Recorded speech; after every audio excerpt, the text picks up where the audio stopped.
I'm Ethan, I love muzzleloading. In this video, we're gonna finish up our Kibler Woodsrunner. I had to get this kit done to deliver it to the client at the 2024 CLA show in early August. Because of some new work opportunities that I took up very excitedly, I was pretty crunched for time when it came to finishing this kit in time for the show. I tried to film everything, but I'm sure there are going to be some details that I missed. So if you have any questions, leave them in the comment for this video, and in a few weeks I will do my best to address every single question that isn't answered in this video in a special Q&A video specifically about the Kibler Woodsrunner kit. To begin finishing the stock, we have to do what we call whiskering to the stock. Now I've covered this, I think, in every other one of our kit building series out there, but just the basic rundown is we're taking a damp cloth, damp with water, and we're covering the entirety of the stock with a thin coat of water to raise the end grain or whisker the stock. This will curl up small pieces of end grain where the wood is changing in shape, or we're going across the grain like through the wrist or toe here, and this is going to curl up that grain so that we can remove that curl so that we have a nice even finish to the stock when we apply our final finish and oil.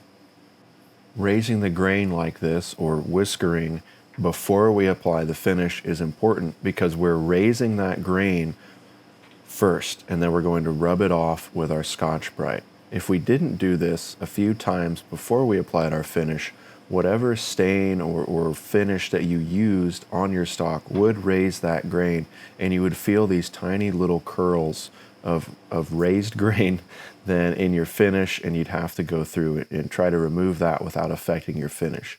By doing it first, before we apply our finish, with water, it's kind of a clear color, we don't have any issues with that grain down the road. Now, we're not using enough water here to hurt this stock, so that's not something you have to worry about.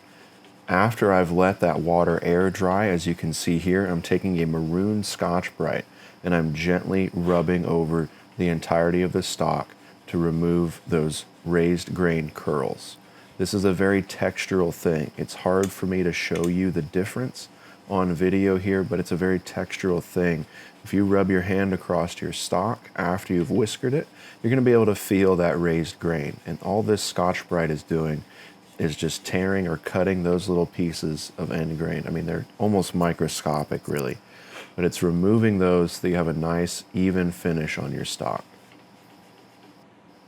However many times you do the raising the grain or the whiskering process is up to you.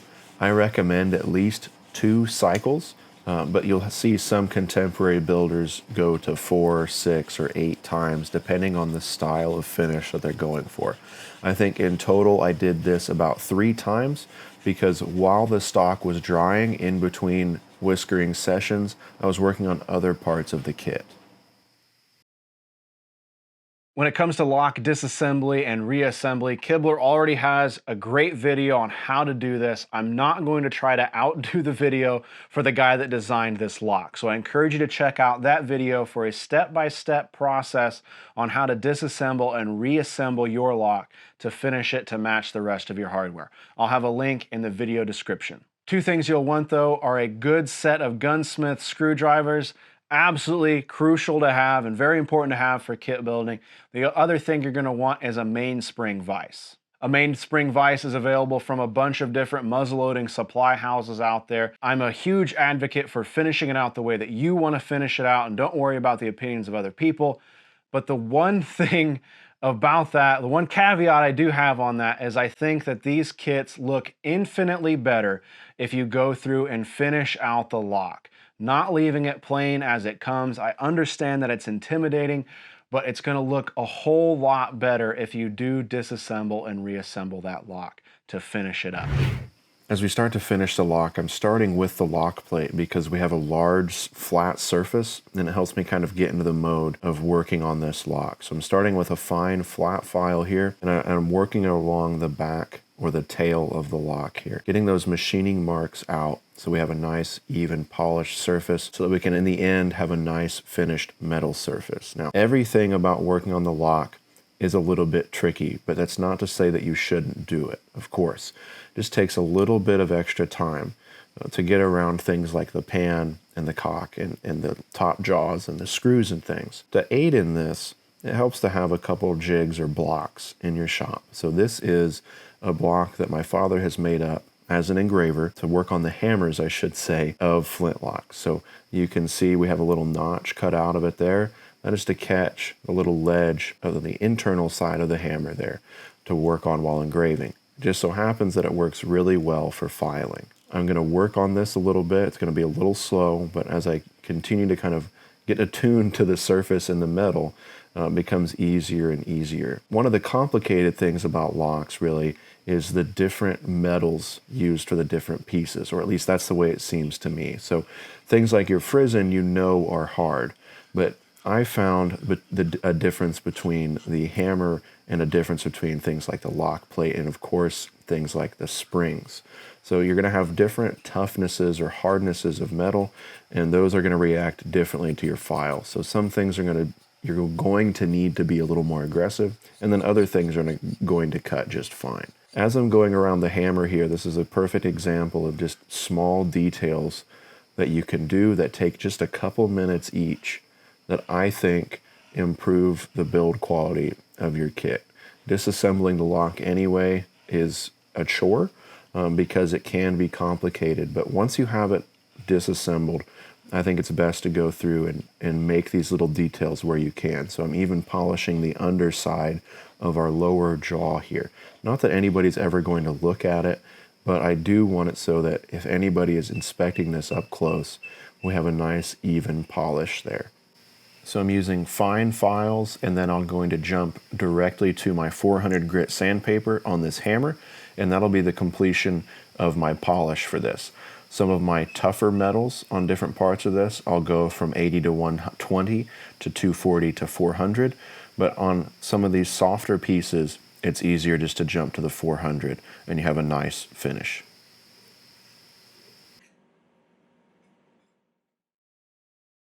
I feel like there could be a college level lecture series about muzzleloader stock staining. One of the biggest caveats that I see about it and that I understand about it is that wood is individual. So while my stock might look one way with the stain that we're using, if you use that same stain on your stock, especially if it's from a different tree, it's going to look a little bit different. So when it comes to muzzleloader stock staining, and if you like the way this looks, just try to understand here that trees and wood are individuals. So from tree to tree, stain is going to affect it similarly, but there are going to be some differences. When it comes to muzzleloader finish, I think about it like a watercolor painting. I have translucent color, which is the stock stain. I have depth, which are things like our iron nitrate and our bone black. And then I have detail, and these are things like age, hardware finish, and engraving. I like muzzleloader stocks that have a depth of color. They have 2 or 3 different colors working together in the composition. The client for this Woodsrunner wanted a warm brown stock. So to do that, I'm forcing a warm tone with Laurel Mountain Forge Maple Stain. Another common stain for an undertone or a principal color like this is the brand name Trans Tint, which is available online at various retailers. I've poured out a small portion of my Laurel Mountain Forge maple color into a small cup, and I'm applying it in a thin, even coat with a small acid brush. This is just the brush that I had on hand. You could use a larger brush if you wanted to, but when it comes to staining and finishing on these kits, like I've talked about in the past, I like the acid brush because I don't lose any bristles in the stain. I don't have to pick any hairs from a hairbrush or, you know, a typical paintbrush out of the stock as I'm working. So it's a small brush, but it allows me to slow down and really focus on the details. I imagine you could do this with a rag as well if you wanted to. It's all up to just what you're looking for. So I begin just applying some of this stain. I'm applying it on the cheek rest side first because I want to see it get into the nooks and crannies around our carving, and I want to make sure that I'm getting into those areas. As I work around the various carving aspects or details of the kit, I apply a little bit more of the stain at the intersection of the different planes of the carving to ensure that I'm getting that stain into those edges. What you don't want to have happen is to get your stain applied and then finish out your kit and see you have bright white highlights of just plain maple hidden around your stock. And that's something we're going to continue to go over as we talk about finishing, is double checking to make sure that you don't have any areas that are showing that bright white maple underneath. It's not that it's bad, it's not going to hurt anything, but when we think about these kits as an entire composition, it's little details like that, those slivers of silver maple, you could say, shining through, that take away a little bit from the overall fit and finish. And it's one of those steps that you can go through. Again, assuming that you're wanting to improve your build quality or build something nicer as you go through time. If you're just wanting to get one of these done and get it out, get it hunting, that's absolutely fine. But we're covering some of the more, you could say, artistic details about this, and covering a little bit of my thoughts on improving build quality as I continue my muzzleloader building journey.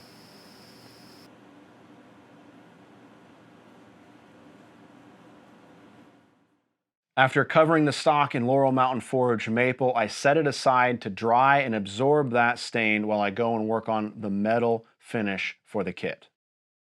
Along with the carving on the stock, the client requested a little bit of light engraving to personalize this piece. It's important that we do our engraving after the polishing but before the finishing, because we want those engraved lines to take on a similar manner of that metal finish so they don't stand out. Engraving can be refinished afterward to try to match, but it's a lot easier if you go back through and follow polish, engrave, finish. That being said, I am not an engraver, but my father is, so I have access to about 40 years of equipment and about 20 years of my personal experience watching him engrave metal hardware. Engraving can be semi-permanent and is absolutely nerve-wracking, so I really recommend seeking out some kind of education or class to learn more about engraving if you want to add engraving to your kits or just get a little bit better at it over time. I'll have some links to some other classes in the video description, as well as at ilovemuzzleloading.com. To begin our engraving process or layout on these hardware pieces, I'm taking a kneaded eraser and I'm just dabbing the areas of this lock hardware that we're going to engrave. And this is going to give us a matte, foggy finish that our pencil lines will kind of cut through and be more visible. It's really hard to get a pencil line on a piece of polished metal, but with this kneaded eraser, that kind of greasy, rubbery surface gives us just enough for that pencil lead to adhere to that we can see it under magnification. Engraving should really have as much layout and research as carving does, so I've done a little bit of that, not enough, but we've got to get this kit done in time. So I'm going to do a simple border around our hammer and our lock plate.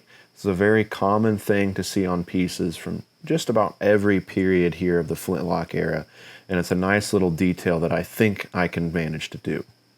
Now I've got this hammer back into our jig, and you can see I've got it tilted on the vise, and this is much more difficult than you'd think because we have this rounded hammer and then we have the tilted vise trying to get to a position where I can see it to work on this border. The lock plate is a little bit easier, but again, we still have that rounded surface. I'm wearing my Optivisor, and you can see here, I thought I could clamp down this lock plate with just one screw, but you see it just moving ever so slightly. So I've added another screw up there in our block, and I can better hold this. And this is just the kind of stuff that you kind of learn in trial and error. And for me, I learn it very quickly when I'm crunched for time, like we are here with this kit. So I'm just using a sharpened hand engraver here and a small ball peen chasing hammer just to run behind this graver and cut these in by hand.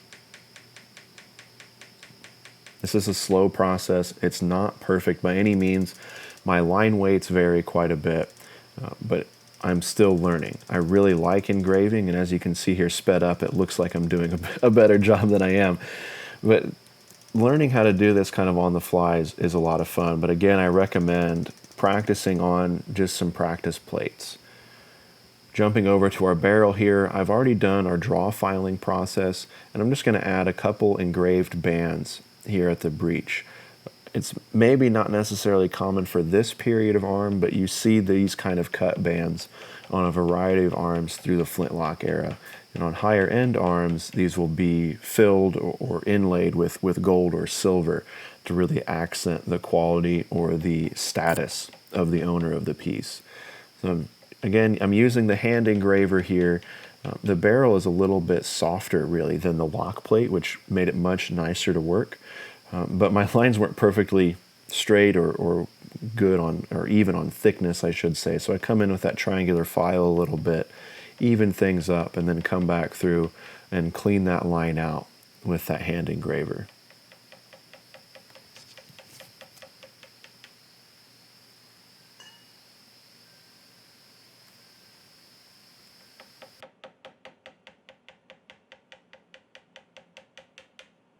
I want those bands to continue down the side, or at least the visible flats of the barrel. So I'm taking it down that next side of the barrel there, so that it will continue down through and down into the barrel channel in the stock. Now, another detail that you see on several other pieces is a sunburst pattern around the touch hole. So I wanted to add that here as well. So I have the center strike or burst there going up into the vertical flat there, on top of the touch hole, but these other angled sunbursts I'm keeping in the same side flat that the touch hole's in. And for that main center burst there, I wanted to come in and make sure that was nice and deep going into that next flat there. I'm not worried about the barrel integrity here. I'm not deep enough to affect anything. This is just a nice little detail. I like that detail so much that I went up to our muzzle at our front sight as well as our rear sight and added 3 small sunbursts. On the rear sight, I made the sunbursts traveling back towards the breech end, and then on the front sight area, you can see here, I'm sending the sunbursts forward with the direction of the muzzle. Just a little detail, the kind of thing that you see on contemporary and original pieces alike, where you have just these little touches of detail. And for a lot of builders, it's where you start to see some of their artistic nature on more of a personal level, I think, shine.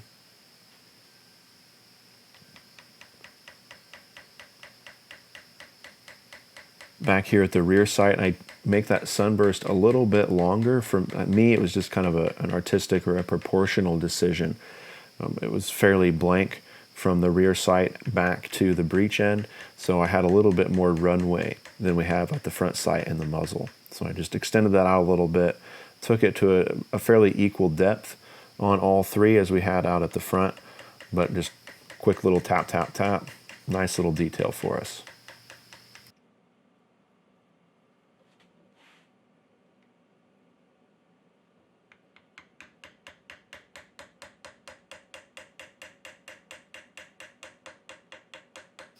I don't recommend swiping the metal shavings away with your finger. I came away with cuts all over my fingers, but as we are working on the barrel here and start thinking about finish, we've got to work on our rear sight a little bit. And the rear sight comes as I would say a fairly it's not a rough casting, but it does still have those casting marks in there. And we want to just polish those out, just like our lock plate and barrel and all of our hardware. We want to polish that out so we have a nice even surface to build these layers on for our finish. Again, I think of finishing like a painting or like a watercolor, where we have these layers and stages, and we want to start with a clean canvas. So I'm just taking, much like we did on the lock hardware, I have a fine flat file and a fine half round file, and I'm just polishing that side up. Now the frizzen is a complicated piece of our lock hardware, and I think is probably one of the main deterrents for finishing out your lock, apart from disassembly and reassembly. Kibler ships these frizzens with that frizzen face hardened so that your lock is ready to go and it totally functions, and you don't have to worry about heat treating, which is wonderful. But when it comes to finishing out the lock, it does make it difficult because your files will just skate right across that. And I found on my frizzen that hardness leaked a little bit over into the pan, which isn't a problem, but it made it difficult to finish this out. So you can see here I'm using some fine files at the rear of our frizzen, or the fore end of our frizzen, I should say, as it sits on the lock. And I'm able to clean up that area of the frizzen with the same files and the same sandpaper that we're polishing everything else with. It's the back face of that frizzen as it goes vertical that you can't clean up with those files. And this is the only thing on a muzzleloader kit that I will ever use a Dremel for. When using a Dremel, I recommend going slow and watching your heat. If you can't hold on to the piece, you need to stop and let it cool. Otherwise, you run a risk of affecting the heat treat. Ideally, as you start to feel a little bit of warmth in your hands, back off and let things cool down. I don't know how much heat you need to affect a Kibler frizzen, but it's just a general practice that I've come into when working on heat-treated items to do my best to not heat them up so I don't affect anything. When cleaning up a frizzen with my Dremel, I use a rough sandpaper wheel to remove the casting marks, and then I transition to file-backed sandpaper to complete the polish. I've always found when it comes to a Flintlock kit that the frizzen doesn't need as high of a polish as you can get on your other pieces, and when I've tried in the past, I just kind of go nuts trying to get that kind of polish. So for my skill level, I'm not going for a super high polish here. I take it up and I rub it a little bit with my 400 grit sandpaper, and that's really enough. We always want to make sure that we're polishing our screw and bolt heads, and the easiest way to do that is to chuck it up into a drill, get your file or some sandpaper, and just work it like you see here. It's simple, it gets the job done, and it keeps them matching the rest of the hardware.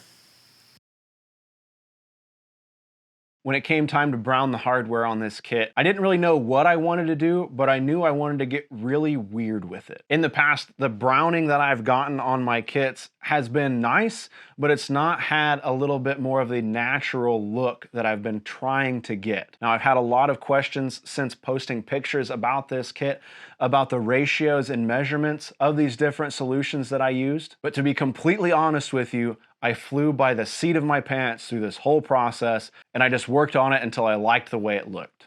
There's no magic. Here's what I did. I started with my go-to browning solution, Wildcat Valley Browning Solution by Flintlocks LLC from here in Indiana.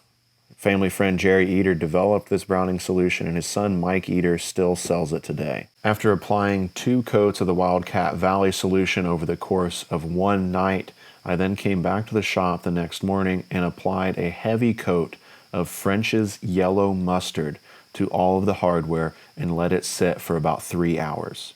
Mustard dried and congealed into this weird smelly goo. After 2 to 4 hours of drying, I would then wipe off the smelly mustard goo with concentrated cleaning vinegar. The cleaning vinegar is stronger than the normal white vinegar that you're going to find in the store. And to actually wipe the mustard off, I used a rag soaked with that distilled cleaning vinegar, and at times I experimented with a vinegar soaked Scotch Brite to see if I got a different texture, but I didn't really notice a whole lot of difference. After 2 coats of mustard over about 6 to 8 hours, I began alternating layers of the mustard and cleaning vinegar across all of the hardware. In an effort to accelerate the process, I tried soaking the smaller pieces of the iron hardware in the cleaning vinegar, but I didn't notice a whole lot of change. In my experiments, I found that the mustard was key, and I think that's because of the gooey texture of it. I think that there's something about the way the mustard sits and dries on the metal hardware. I don't know if it deprives it of oxygen or if it allows oxygen. I'm not a scientist, but the mustard alternating with vinegar seemed to work better than just the vinegar.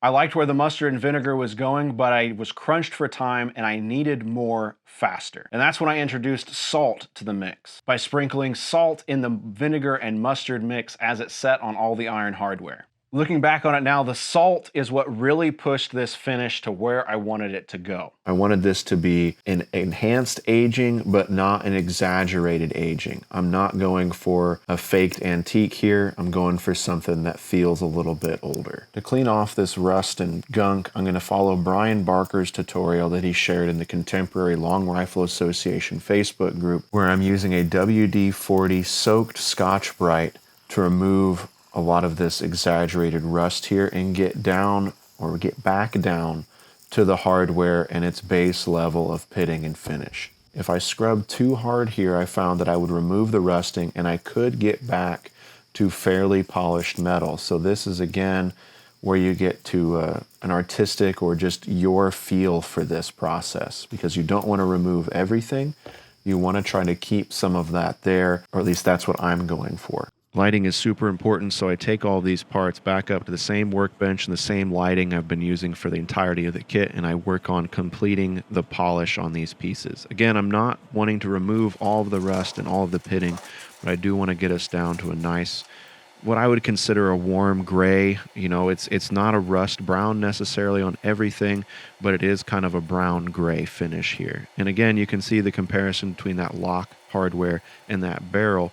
We're removing quite a bit of that. In the end, it's not going to look as nasty as it looked initially with all that rust on there. So don't be worried that we've ruined anything. As you can see in these parts here, there's a nice solid surface on the underneath, and I don't think the structural integrity of anything has been harmed in this process. I approached all of this in an artistic manner rather than a scientific manner, so I encourage you to play with this kind of process a little bit. Enjoy the process of trying to figure it out. I know that the kits are expensive and people are investing a lot of money into these and a lot of time into these. It's really hard to finish out one of these kits, and you want to get it done right. You want to do it the first time, but try to slow down if you can and enjoy the process of it.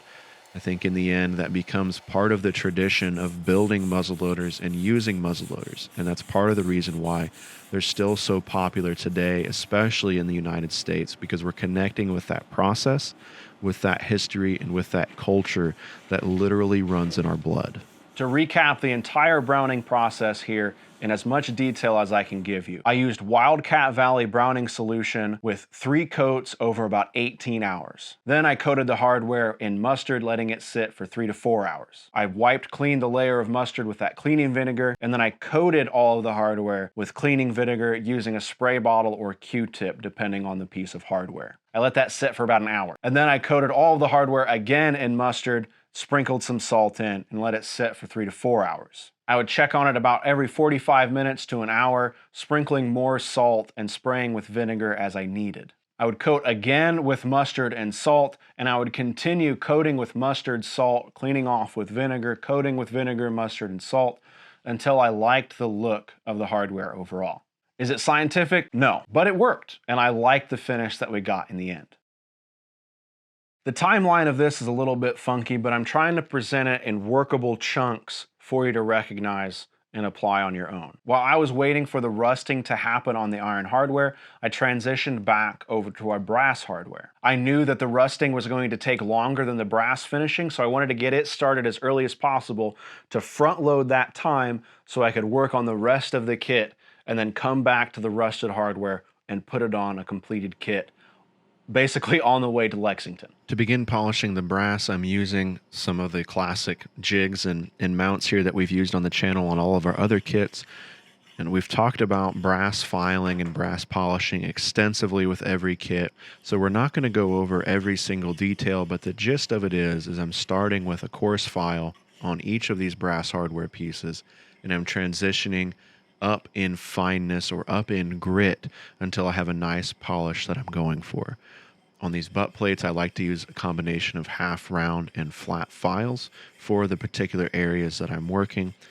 And then I transition to a sandpaper. So with these fine files on historically Kibler's really great to work brass, I can jump from my fine file to my 240 and then to my 400 grit sandpaper. And in some instances, I will jump from my fine files to my 400 grit sandpaper, which is what I consider to be my high polish, without anything in between, just because the brass cuts so nicely.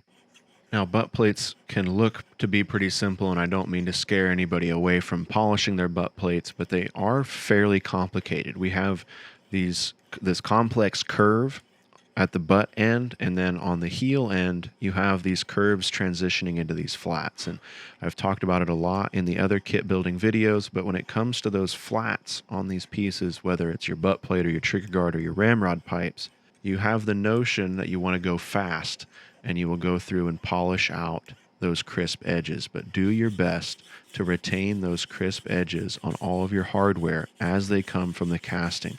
It's going to look a lot nicer in the end, because those hard, crisp lines serve as great contrast. The side plate snaps right into its mortise, so you can polish the surface of it pretty well just by dropping it in there. And I'm going for a nice, even finish again on this. I want it to match the rest of the hardware, and because the side plate is so easy, I do it after I've done things like my butt plate to try to match the easiness of the side plate to the complicated nature of the butt plate. I don't want to get my side plate to a super high polish that is out of my skill set for a complicated piece like my trigger guard or my butt plate. So by doing the butt plate first, I kind of set the tone for the grade of polish that I'm going for in accordance with my personal skill level and then the amount of time I have to spend on it. I don't know if it's too much detail, but I worked around the edges of this brass side plate as well and cleaned up a little bit of the curves in there just to even them out. It was a personal decision. I think it adds a little bit to it, but in the end, I don't know if anybody can actually notice that difference.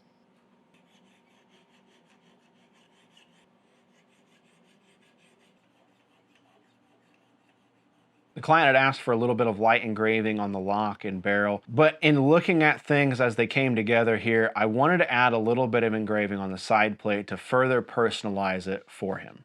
This process is the exact same as the other engraving that we're doing on this kit, but for this particular piece, I'm going to be using my father's Lindsay air graver, simply because I'm a little more comfortable with it and I want his name to be legible. The Lindsay palm engraver is a small air-powered graver that works on pressure. So the harder I push on the graver with my palm as I'm guiding the graver, the harder the small air-powered hammer inside the graver strikes the rear of the graver.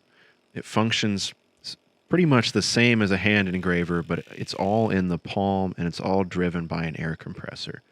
It's still up to me to put the lines where they need to be and engrave all the detail. I'll share a little bit of a goof up here. I started engraving the name and thought I better double check and make sure I get his name right here.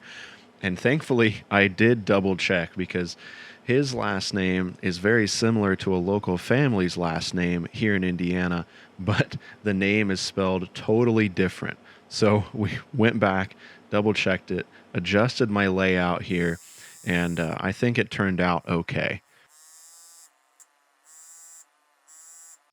To age my brass, I'm going to follow Kibler's method here at the request of the client who this Woodsrunner is for. And I have to say, I really like the way that Jim is doing it, and I think I'm going to change my brass aging for the future.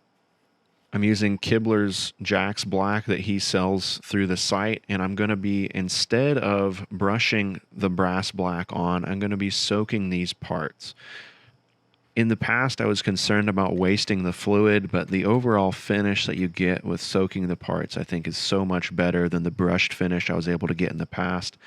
I'm going to be using this moving forward. So I'm soaking the ramrod thimbles here to test out. I have polished these. I didn't show you that detail, but I have polished these to the same degree we did everything else.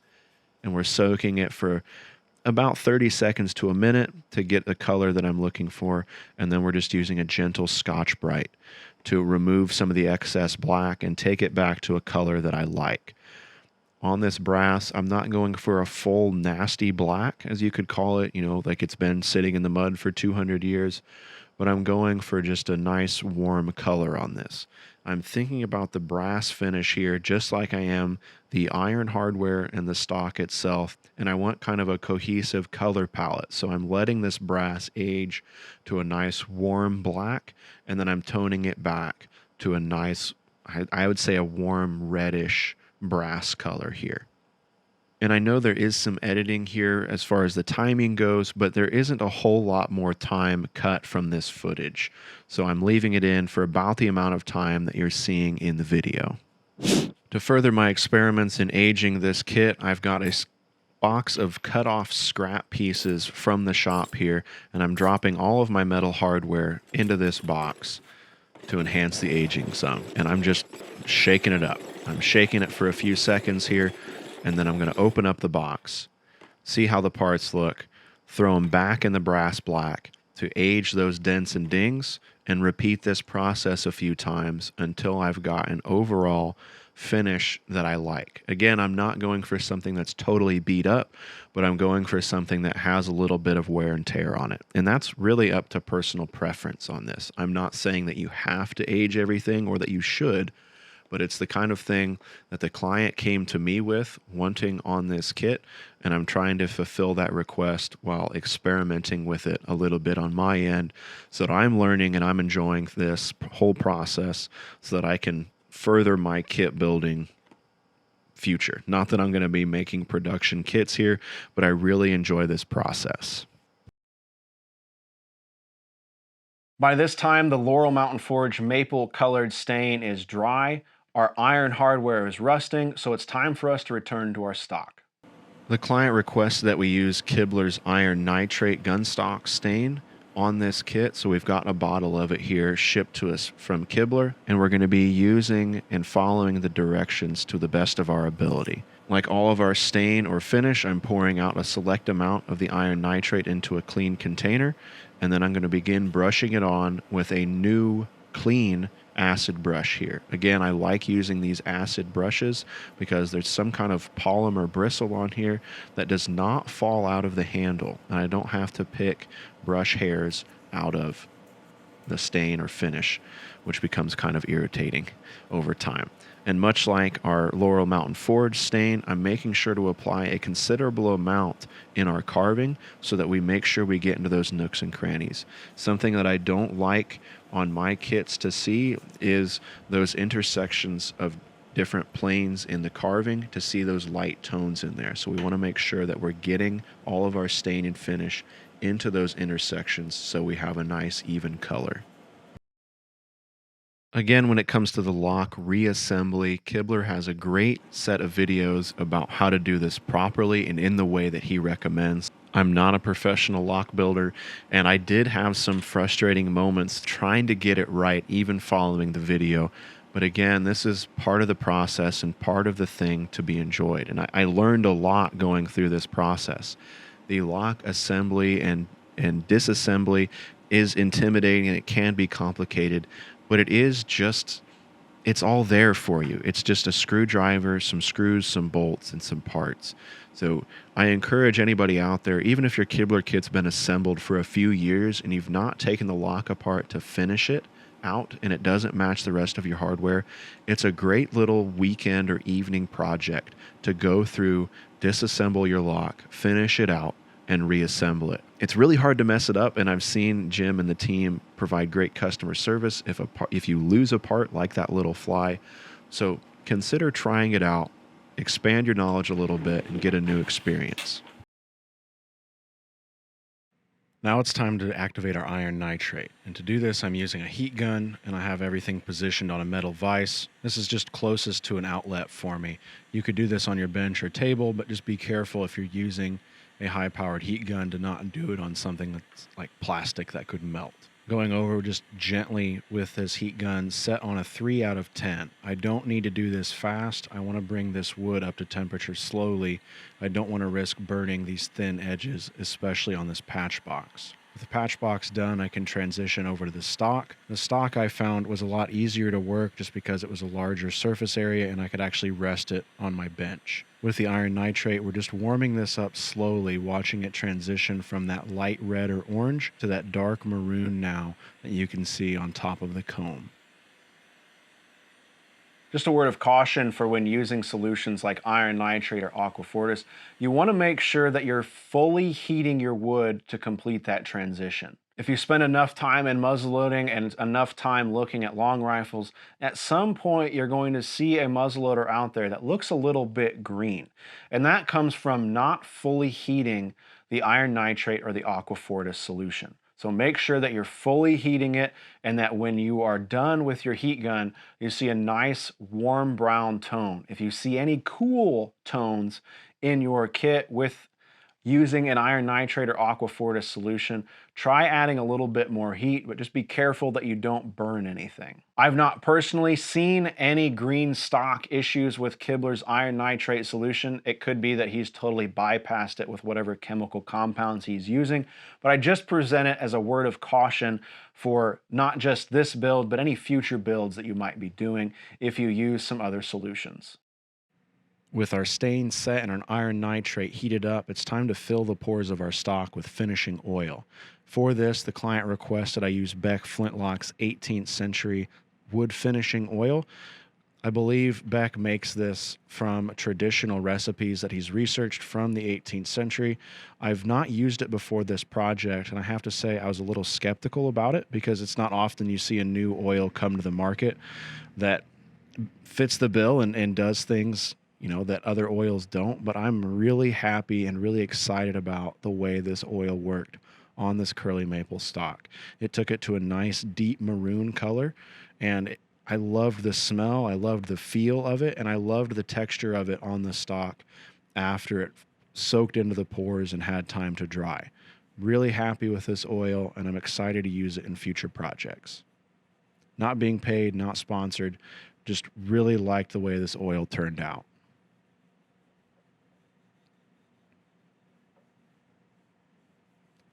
I'm using a clean rag to apply this oil, and as I go through and apply it, I'm going back and I'm rubbing it with a dry part of the cloth to burnish the oil or rub it into the stock further. In total, I applied 3 coats of oil over about 2 days. The third coat of oil barely absorbed into the stock, so I took that as a good sign and continued on. In total, I applied 3 coats of oil over about 2 days. The third coat of oil barely absorbed into the stock, so I took that as a good sign and continued on. In retrospect, I should have done the final assembly before applying the oil, because after the stock soaked up all the oil, all of my pinholes were suddenly too small for my pins. So I'm going through with my small drill here, just drilling out those pinholes very carefully, going very slowly, just enough to open those holes up to accept my pins.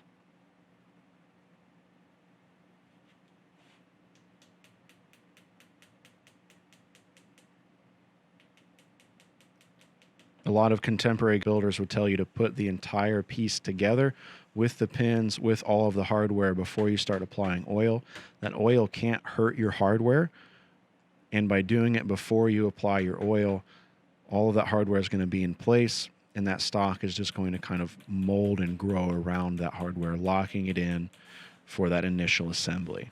Even my guard pins here, I had to go through and drill my plate pins and things. All of that had to be re-drilled just to get that stock opened up enough to accept those pins. This is a slow process, but it's an important one. Really close to the end of the process here. So I had to make sure I was being very cautious and going very slow through the entire thing.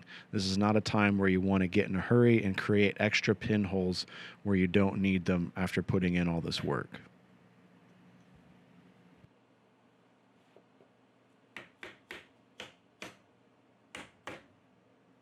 As I'm fitting these pins, I'm also cutting them to length and rounding off each of the edges so that we have nice round-ended pins so we can't split or blow out any of these holes.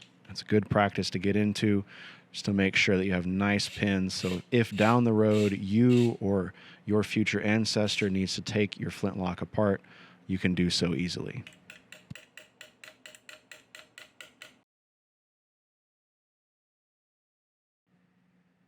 The client had requested a little bit of simulated aging, so I'm using some more of Kibler's Bone Black here, just like we did on the InvestArms Gemmer Hawken build. I've mixed the Bone Black with the Beck's Flintlock's finishing oil as the medium here, and I'm just gently rubbing this around areas that would see some wear and use. Around my moldings and my carving, just like with our oil and our stain, I'm making sure to apply a heavy coat to those plane changes so that those plane changes in our carving, where we step up from the background to the foreground areas, making sure those are filled with that bone black because I want those to be dark. When inspecting this final carving, I don't want those areas to show up as lighter than the rest of the stock, because those are the areas that over time are going to fill with dirt and grime. And so by using this bone black, it only becomes convincing if those creases and edges are the areas filled with the bone black, and then the other high pieces of the stock are left or rubbed clean of the bone black. If you look at old pieces, whether it's muzzleloaders or cars or antiques, those plane changes and intersections are always the areas that show that dirt and grime. So just like with those pieces, we want to have that in mind as we're applying it to this new build. Now, this isn't going to look ancient by any means, but we're applying this bone black to give us a little bit more variety and color through the stock. So this is going to accent these areas and push a little bit more depth through the piece. I'm applying this bone black again with a clean acid brush that has a polymer bristle on it, and I'm rubbing it back with a maroon Scotch Brite. And that Scotch Brite just serves to both spread the bone black around, but it also burnishes a little bit and removes some of that bone black from those high areas. So it gives us, again, a little bit of contrast in that look. So here I'm using it in that molding to blend that bone black a little bit away from that plane change of that molding and out into the background.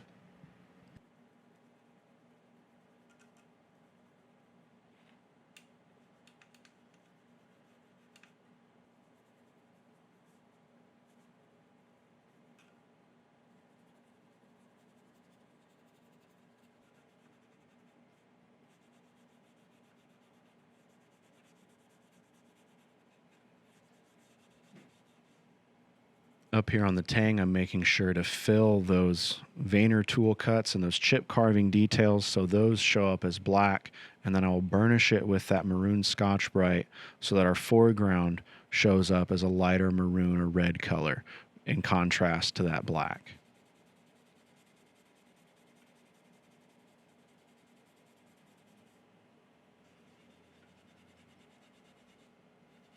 I'm applying a fair bit to the wrist and the beginning of that comb and then rubbing most of it away because this is an area where our hand is going to rub quite a bit. Up here on our 4-stock molding at the ramrod entry pipe, I'm doing the same thing where I want to fill those chip carved lines so they show up as dark, and I'm going to continue that same process along the ramrod channel molding.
At this point, I diverted a little bit from my normal video process. The time was ticking away. There was about 12 hours before we had to leave for Lexington, and my mind was just not set up for camera angles. But I want to describe to you the entire process that I did to ding, bump, scratch, and further age this stock a little bit that led to the final look. It sounds complicated, and a lot of people are wondering about how much work it took.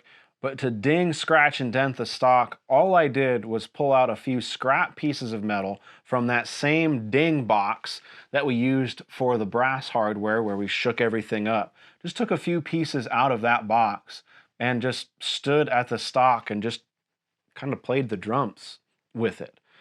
Each metal piece, I would ding a little bit in an area, and then I would move on to another area. And then I would change the orientation of the metal scrap piece in my hand so that the marks would be different, and I continued tapping. And I would just go around the stock, just kind of tapping to the beat of my own drum until I got each area looking the way that I wanted it to, or the way that I thought looked nice. There's not really a method to this madness. It's just kind of down to your personal eye.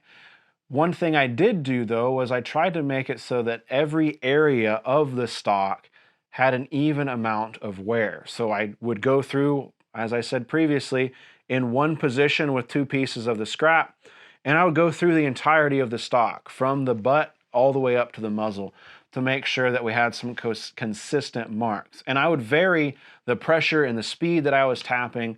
Sometimes it would be like this, sometimes it would be like this.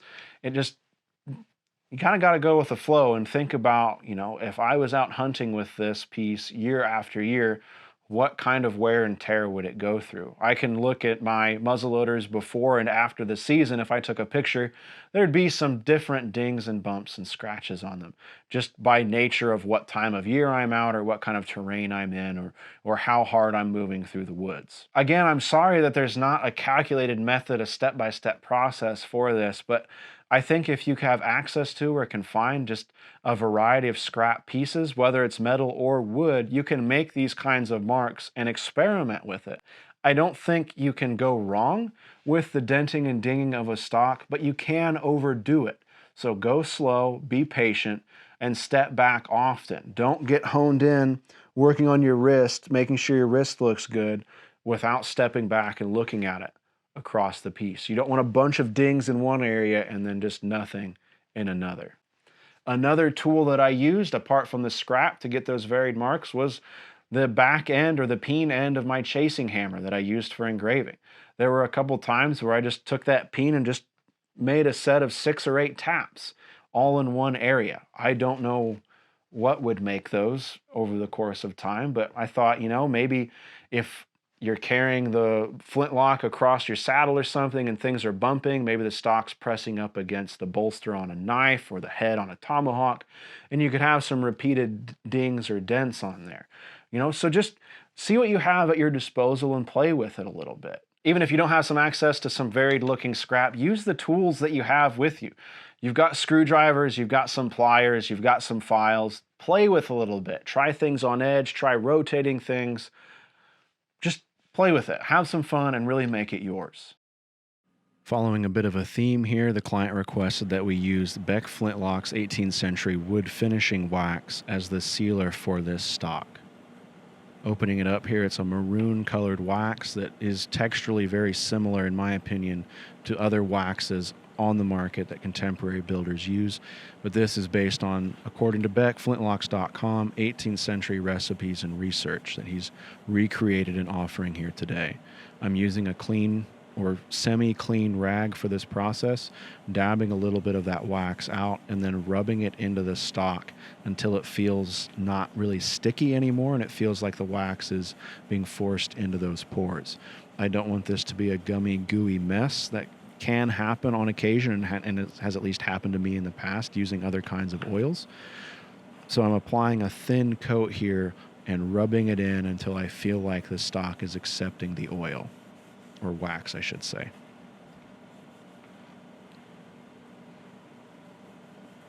I'm doing this on top of our nicks and dings, so some of those nicks and dings that we applied with those scrap pieces are being filled with that wax, and I'm okay with that because kind of simulates a little bit more of that wear and tear that would happen over time.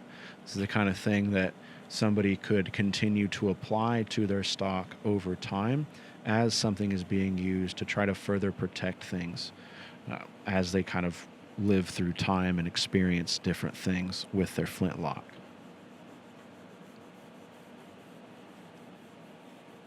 It was a pretty warm week in August while we were doing this, so I felt like the wax transferred well. It didn't really stack up a whole lot, except for a little bit around the carvings, which I just went back through with a little bit of that rag, a corner of that rag really, just to clean it out so that we didn't have any highlights being created by that wax stacking up. I think I ended up doing 3 coats of this wax over the last couple days, with the last coat of wax going on the night before we left for the CLA. And then I used, as you can see here, a little bit of that Beck Flintlocks oil on the barrel and the hardware just to keep it nice and rust free as we traveled down to Kentucky.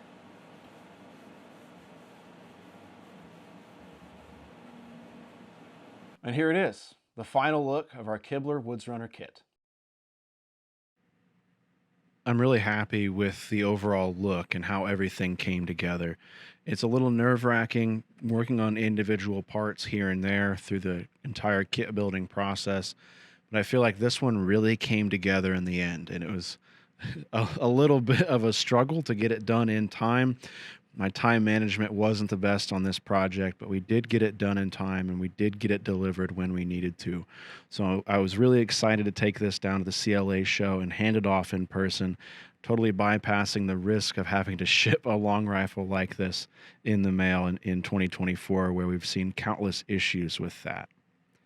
Compositionally, I'm really happy with the bone black, the aged brass, and the aged iron hardware that we have.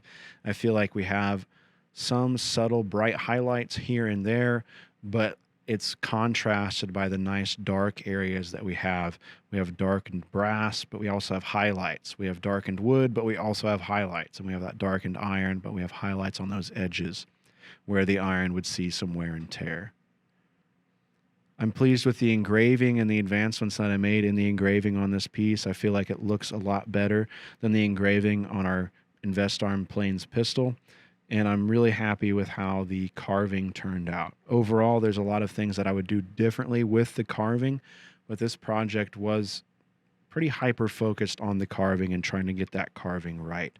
And then I think secondarily focused on the finishing techniques and seeing how I could push different aspects and different tools when it came to finishing with my limited experience. The cheek piece carving, I think, really sells the entire piece. It was, I think, a highlight for the show, or at least the favorite part of the kit itself at the CLA show. A lot of people wanted to see that cheek piece carving over the lock aging, even though personally I feel like the lock side is kind of the main focal side, just because that's where all the action is. But in kind of the poll I took as people looked at it at the table, a lot of people preferred looking at the carved side, which was really great. You know, as the first carving effort, it was really nerve-wracking. I was really nervous about it not working out in the end, but I think, again, cohesively, it came out pretty well, and I'm happy with it at least, and the client that it went home with was happy with it as well. So really couldn't ask for more. I learned a lot, and I'm really excited for my next build.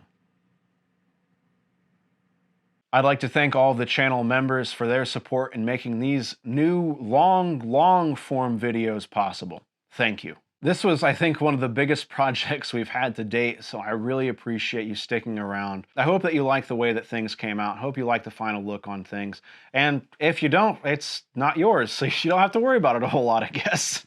Up next, I've got a Chambers New England Fowler for myself. I'm really excited about this build, and I selfishly used the Kibler Woodsrunner kit as a little bit of a test for some of the things that I want to do on this upcoming Chambers Fowler that I'm building for me. So I'm really excited about some of the things that we have planned for that. Keep an eye out for that later this fall as the weather starts to turn. But for now, it's time to head back out to the range. Once again, I'm Ethan. I love muzzleloading. Thank you so much for watching. We'll catch you next time.